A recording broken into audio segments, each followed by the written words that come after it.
தோழர்கள், இமாம்கள், பெரியோர்கள், நாதாக்கள், ஷேக்மார்கள், குறிப்பாக நம்மவர்கள் அனைவர்கள் மீதும் உலக மக்கள்கள் அனைவர்கள் மீதும் அல்லாஹ்வின் சாந்தியும் சமாதானமும் கருணையும் ஈடேற்றமும் என்றென்றும் இறங்கிக் கொண்டே இருக்கட்டுமாக.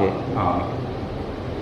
அல்லாஹ்வின் நல்லடியார்களே, அருமை பெரியார்களே, அல்லாஹ் தஆலா நமக்கு வழங்கிய நிஅமத்துகளில் மிக உன்னதமான நிஅமத்தாக காலமாக இருந்து கொண்டிருக்கின்றது. ஏனென்றால் ஒரு மனிதன் காலத்தை தவற விட்டுவிட்டால் ஒட்டுமொத்த நன்மைகளையும் தவற விட்டு விட்டான். அந்த அளவுக்கு காலம் நமக்கு முக்கியமானதாக இருக்கின்றது. நேரம் ரொம்ப உன்னதமாக இருக்கின்றது. காலம் பொன் போன்றது என்று சொல்லுவார்கள். ஒரு நிமிடம் தவறிவிட்டால் பொன்னை விட உயரமாக இருக்கின்றது. தங்கத்தை, பொன்னை நாம் எப்பொழுதெல்லாம் சம்பாதித்து விடலாம். சென்றுவிட்ட காலத்தை நாம் திரும்ப பெற்றுவிட முடியுமா? நிச்சயமா முடியாது. ஒரு பணத்தை, லட்சக்கணக்கான பணத்தை எப்பொழுதெல்லாம் சம்பாதித்துக் கொள்ளலாம். சென்றுவிட்ட நேரங்களையும் காலங்களையும் நாம் திரும்ப பெற்றுவிட முடியுமா? நிச்சயமா முடியாது. அப்பேற்பட்ட காலமாயிருக்கின்றது. ஆகவே தான் காலம் பொன் போன்றது, கடமை கண் போன்றது என்று சொல்லி காட்டுவார்கள். ஆகவே தான் அல்லாஹ் தஆலா சொல்லி காட்டினான், வல் அஸ்ர், காலத்தின் மீது சத்தியமாக. அது எப்பேற்பட்ட காலம் என்று உங்களுக்கு தெரியுமா? அல்லாஹ் மிக பிரம்மாண்டமான ஒன்றின் மீது தான் சத்தியமிட்டு கூறுவான். சாமானிய விட்ட ஒன்று விஷயத்துக்கெல்லாம் சத்தியமிட்டு கூறுவது இல்லை. ஏனென்றால் அவன் படைப்பு அனைத்தும் பிரம்மாண்டமானதுதான். எதுவுமே பிரம்மாண்டமானது இல்லை என்று சொல்லிவிட முடியாது. அனைத்துமே பிரம்மாண்டமானது. அந்த பிரம்மாண்டமானதிலே பிரம்மாண்டமானது, அதன் மீது சத்தியம் என்று சொல்லி காட்டினான். வல் அஸ்ர் என்று சொல்லி காட்டுகின்றான். ஏனென்றால் காலம் அவ்வாறு முக்கியமாக இருக்கின்றது. இன்றைக்கு காலம் எவ்வாறு கழிக்கப்படுகின்றது? சினிமா கொட்டைகளில் காலங்கள் கழிக்கப்படுகின்றன. நேரங்கள் வீட்டிலே தொலைக்காட்சியின் மூலமாக காலங்கள் தொலைக்கப்படுகின்றன. கேரம் போர்டு, இன்னும் பல பல விளையாட்டுகள் நேரத்தை தொலைக்கப்படுகின்றன. போதையில் பல மணி நேரங்களை தொலைக்கப்படுகின்றன. நேரங்கள் போதையாக்கப்படுகின்றது, மறக்கடிக்கப்படுகின்றது. இவ்வளவு காலங்களை வேஸ்டாக்க கழித்து கடைசியில் என் உடல்நிலை சரியில்லை, என்னுடைய மனநிலை சரியில்லை என்று தன்னுடைய குற்றத்தை உடல்நிலை மீதும் மனநிலை மீதும் சாட்டுகின்றான் மனிதன். எவ்வளவு உன்னதமான வார்த்தை! நாம் செய்த தவறு அடுத்தவர்கள் மீது திணிப்பது. எதுக்கு குடிக்கிற? மனசு சரியில்லை, என் உடல்நிலை சரியில்லை, கொஞ்சம் குடிச்சுக்கிறேன். உடல் வலியா இருக்குது, கொஞ்சம் குடிச்சுக்கிறேன். எந்த காரணம் அல்ல. உடல் வலியா இருக்கின்றதா? அல்லாஹ்வை நினைத்து எவ்வளவு தியானம் செய்யுங்கள். தொழுகையே உடல்நிலையை போக்கக்கூடிய ஒரு மருந்து.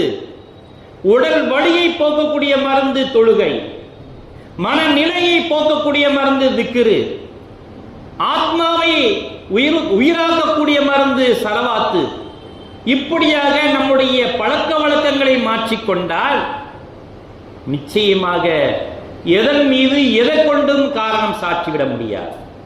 என் உடல்நிலை சரியில்லை, மனநிலை சரியில்லை, ஆத்மா சரியில்லை, நிலைமை சரியில்லை, பணம் சரியில்லை, குடும்பம் சரியில்லை, கோத்திரம் சரியில்லை என்று அடுக்கிக் கொண்டே சொல்லிவிட முடியாது. வீண் விரயத்தை அல்லாஹ் விரும்புவதில்லை. விரயம் செய்யாதீர்கள். பணத்தை மட்டுமா சொல்லி காட்டுகின்றான்? நீரை சொல்லி காட்டுகின்றானா? உணவை சொல்லி, எல்லாத்தையும் சொல்லி காட்டுகின்றான். உணவை சொல்லி காட்டுகின்றான், நீரை சொல்லி காட்டுகின்றான், காலத்தை சொல்லி காட்டுகின்றான். நீங்கள் விரயம் செய்யாதீர்கள். வீண் விரயம் செய்பவர்களை அல்லாஹ் நேசிக்க மாட்டான். எல்லாத்தையும் சிக்கனப்படுத்திக் கொள்ள வேண்டும். அப்பொழுதுதான் நாம் வாழ்க்கையில் முன்னேற முடியும். ஒரு மனிதன் செல்வந்தராக இருக்கின்றார், அவரிடம் போய் சென்று கேட்போம், எப்படி நீங்க செல்வந்தராயினீங்க? நான் ஒரு நிமிஷம் கூட நான் வீணடிச்சதில்லை.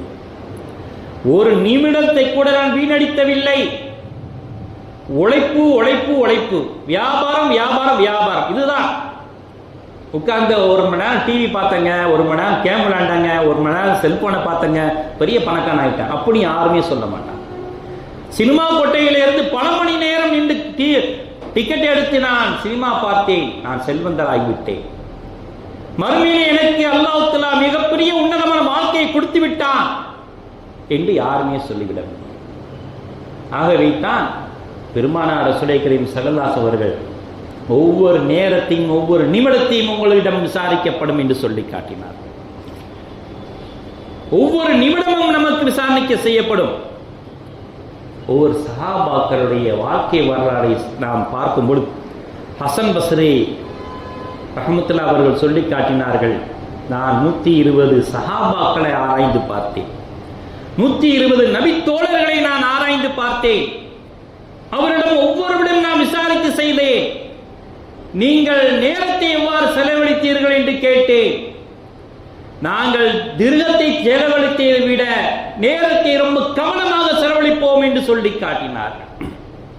நாங்கள் பணத்தை செலவழித்தது கூட நாங்கள் கவலைப்பட மாட்டோம், ஆனால் ஒவ்வொரு நிமிடங்கள் வீணாக கழிகின்றது என்று நாங்கள் கவலைப்படுவோம். காலத்தை செலவு செய்வதை, நேரத்தை செலவு செய்வதை, நிமிடங்களை செலவு செய்வதை நாங்கள் கவலை உருவோம் என்று ஒவ்வொரு சஹாபாக்களும் சொல்லி காட்டியதை ஹசன் பஸ்ரி ரஹ்மத்துல்லாஹி அவர்கள் சொல்லி காட்டினார்கள். நான் 120 சஹாபாக்களும் விசாரணை செய்தேன். அவர்கள் விசாரணை செய்த செயல் எனக்கு ஆச்சரியத்தை ஏற்படுத்தியது. இவ்வளவு விஷயங்களை நான் கண்கூடாக பார்த்தேன் என்று சொல்லி காட்டினார். ஆகவே தான் ஒவ்வொரு சஹாபாக்களும் நேரத்தை பொன்போடு மதித்தார்கள். ஒவ்வொரு நேரத்தையும் பொன்போடு மதித்தார்கள். நபித்தோழர் அபூ ஹுரைரா ரலியல்லாஹு அன்ஹு அவர்கள் கிட்டத்தட்ட 5374 ஹதீசுகளை பதிவு செய்திருக்கின்றார்கள். ஒரு நேரத்தை கூட அவர்கள் வீணாக செலவழித்ததில்லை. அவர்கள் ஹிஜ்ரி 7ஆம் ஆண்டு இஸ்லாத்தை தழுவியதிலிருந்து 5374 ஹதீசுகளை சேகரம் செய்து பயனுள்ளதாக்கி காட்டினார்கள் மக்களுக்கு. இமாம்கள் கூட ஒரு ஹதீஸை சொல்லிட்டோம்னா எங்க இருக்கார், அபூ ஹுரைரா ரலியல்லாஹு அன்ஹு அறிவித்த ஹதீஸ் என்று தைரியமா சொல்லும் அளவுக்கு அவர்கள் ஏராளமான ஹதீஸை பதிவு செய்திருக்கின்றார். எந்த ஹதீஸும் அவர்களை தாண்டி வராது, எந்த ஒரு விஷயம் அவர்கள் சொல்லுக்கு தாண்டி வராது என்ற நம்பிக்கையில் தைரியமா சொல்வார்கள். அபூ ஹுரைரா ரலியல்லாஹு அன்ஹு அவர்கள் அறிவித்த ஹதீஸ் என்று தைரியமா சொல்லும் அளவுக்கு அவர்கள் ஹதீஸை அறிவித்து தந்திருக்கின்றார்கள். அவரிடம் கேட்டால் ஒரு நிமிடம் கூட நான் தப்பிவிட்டால் ஒரு ஹதீஸை எழுதியிருப்பேனே என்று கவலைப்படுவேன் என்று சொல்லி காட்டினார்கள். ஒவ்வொரு நிமிடமும் எனக்கு மறுமையின் படிக்கற்களாக இருந்தது என்று சொல்லி காட்டுவார். ஆனால் நம்முடைய வாழ்வு எவ்வளவு காலத்தை வீணடிக்கின்றோம், எவ்வளவு நேரத்தை வீணடிக்கின்றோம். பள்ளிவாசலில் அமர்ந்து செலவழிக்கக்கூடிய நேரம் நமக்கு அப்படியே உடம்பெல்லாம் அரிப்பு ஏற்படுகின்றது. என்ன இங்கு இருக்க முடியலையே என்று நன்மைகள் வாரி வழங்கக்கூடிய பள்ளிவாசல், தீமைகளை வாரி வழங்கக்கூடிய பிற இடங்கள் அது நமக்கு இன்பமாயிருக்கின்றது. நன்மைகளை வாரி வழங்கக்கூடிய பள்ளிவாசலோ, குர்ஆன் ஓதுவதோ, தொழுகையோ, இபாதத் செய்வதோ நமக்கு சிரமமாயிருக்கு, ரொம்ப பணி சுமையா இருக்கு. காரணம், சைத்தான் நம் முதுகில் ஏறி அமர்ந்து விடுகின்றான். அழுத்த நமக்கு பாரம் அதிகமாகி விடுகின்றது.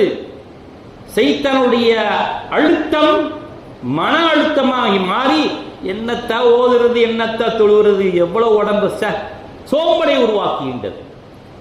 முதல் அடிப்படை காரணம் சைத்தானை விரட்ட வேண்டும். ஆகவே தான் எந்த காரியத்தை நீங்கள் ஆரம்பம் செய்தாலும் அஊது பில்லாஹி மினஷ் ஷைத்தானிர் ரஜீம் என்று ஓதி செயல்படுங்கள், நீங்கள் எல்லா அமல்களும் சரியாக செய்வீர்கள் என்று சொல்லி காட்டினார்.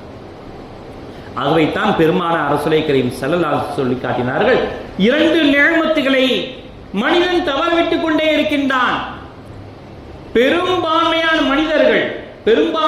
மனிதர்கள் 2 நிஅமத்துகளை தவறவிட்டுக் கொண்டே இருக்கின்றார்கள். ஒன்று நோய் விஷயத்தில், இன்னொன்று ஓய்வு விஷயத்தில். ஓய்வு இல்லாமல் தவறுபடுகின்றான்.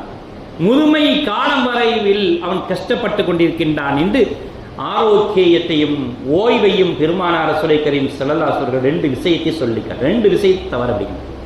உடல் ஆரோக்கியத்தை பற்றி கவலைப்பட மாட்டிருக்கின்றான், ஓய்வை பற்றியும் கவலைப்படுகின்றான். இந்த ரெண்டு விஷயத்தையும் பேணி பாதுகாத்தான் என்றால் அவன் நேரத்தை சரிவர பயன்படுத்தி கொண்டான், காலத்தை சரிவர பயன்படுத்தி கொண்டான் என்று பெருமானார் ரசூலை கரீம் ஸல்லல்லாஹு அலைஹி வஸல்லம் சொல்லி காட்டினார். அபூபக்கர் ஷிப்லி ரஹ்மத்துல்லாஹி அவர்கள் நடந்து கொண்டே இருக்கின்றார்கள். ஒரு இடத்திலே விரவு எரிந்து கொண்டிருக்கின்றது, ஒரு முனையிலே நெருப்பு எரிந்து கொண்டிருக்கின்றது, ஒரு முனையிலே நீர் வடிந்து கொண்டே இருக்கின்றது. நாம் பார்ப்போம், அடுப்பு எரியும் பொழுது ஒரு முனையிலே நெருப்பு எரியும் போது மறுமுனையிலே மஞ்சள் நிறத்திலே நீர் வடிந்து கொண்டிருக்கும். சில விறகு அப்படி செய்யும். அதை பார்த்த உடனே இந்த விறகுக்கு இருக்கக்கூடிய கண்ணீர் துளிகள் எனக்கு வரவில்லை என்று அழுகின்றார்கள்.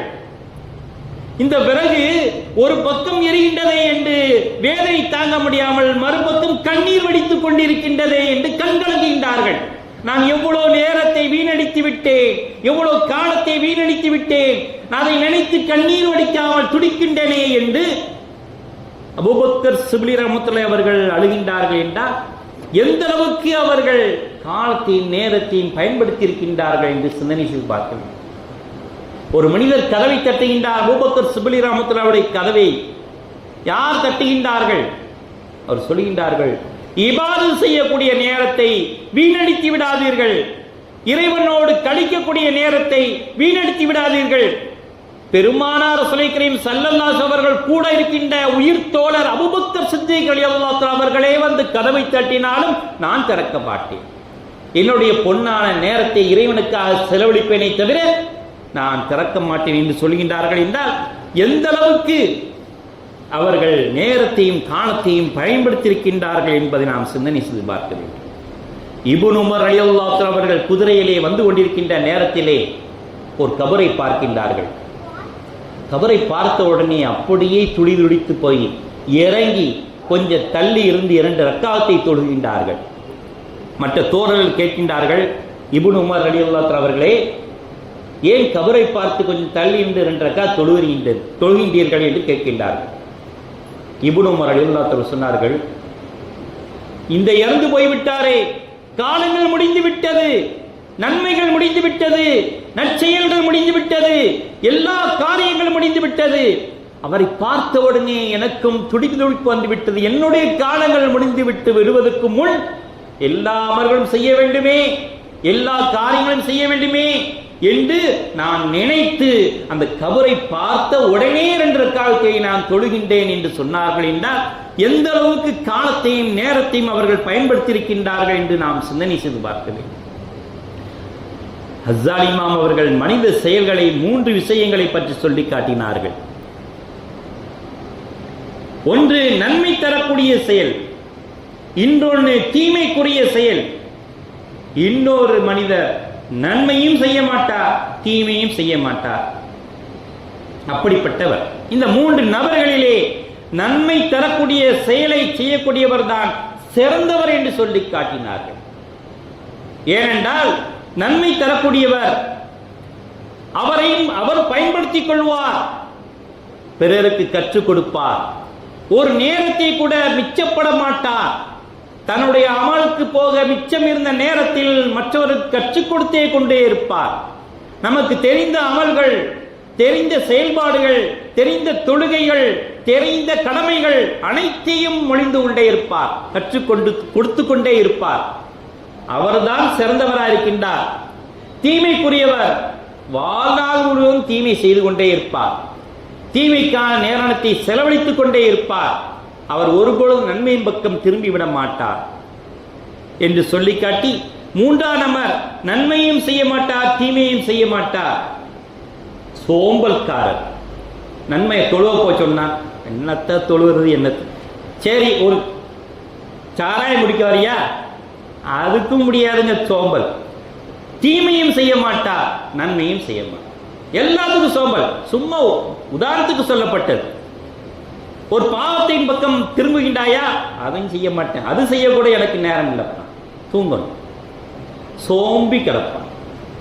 இப்படியாக இந்த 3 நபர்களை பற்றிய ஹஸ்ஸாலி இமாம் அவர்கள் அழகான சொல்லி காட்டினார்கள். முதல் நபர் தான் சிறந்த நபர், சிறப்பானவர் என்று சொல்லி காட்டுகின்றார்கள். என்றால் எந்த அளவுக்கு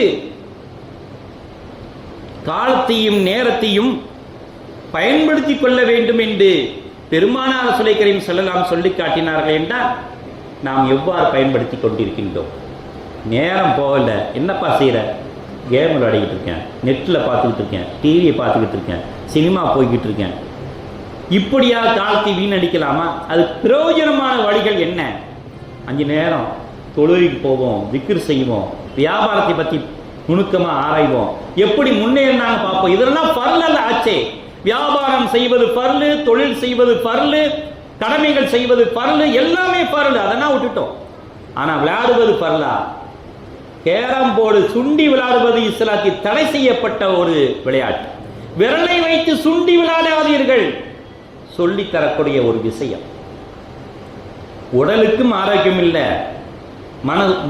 மைண்டுக்கும் ஆரோக்கியம் இல்லை. ஒரு செஸ் விளையாடுறாங்க, மைண்டுக்கு நல்ல வேலை. கிரிக்கெட் விளையாடுறாங்க, உடலுக்கு நல்ல வேலை.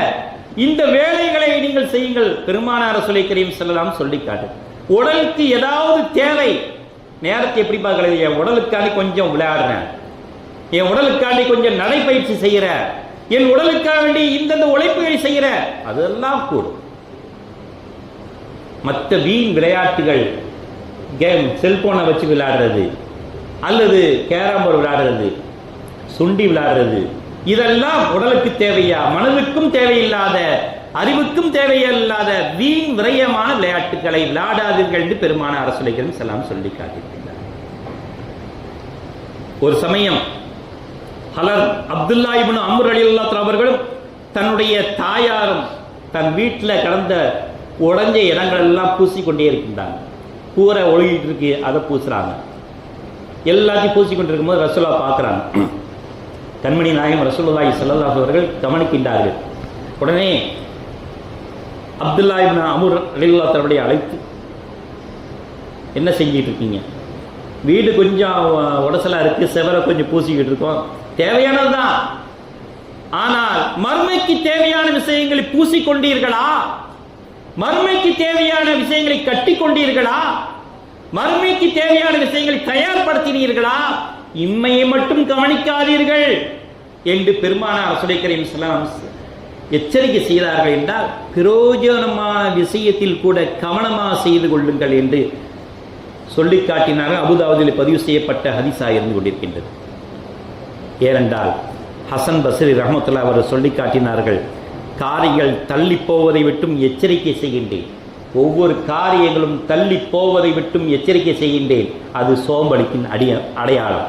இதை காரியங்கள் செய்யுங்கள் என்றால் அப்புறம் செய்வோம் என்று செய்யாதீர்கள் என்று ஹசன் பஸ்ரி ரஹ்மத்துல்லாஹி அவர்கள் எச்சரிக்கை செய்தார்கள். அந்த எச்சரிக்கையை, காலத்தின் விரயத்தை நாம் பயன்படுத்தி கொண்டு எந்த விரயம் செய்யாமல் இறைவன் முகப்பத்தோடு நம்மோடு இருக்க வேண்டும் என்றால் நாம் விரயம் செய்யக்கூடாது. எங்களுடைய செயல்பாடுகள் முழுவதும் வீணாக்கி விடாதே அல்லாஹ். அது எங்களுக்கு உதவுவதாக, குடும்பத்துக்கு உதவுவதாக, அல்லது சமுதாயத்துக்கு உதவக்கூடியதாக ஆக்கி அருள்வாயாக. அப்படிப்பட்ட மனிதர்களாக எங்களை பிரயோஜனம் அடையக்கூடிய மனிதர்களாக, வீண் விரயம் செய்யக்கூடாத மனிதர்களாக எங்களை ஆக்கி அருள்வாயாக. வாஹிதான அல்ஹம்துலில்லாஹி ரப்பில் ஆலமீன்.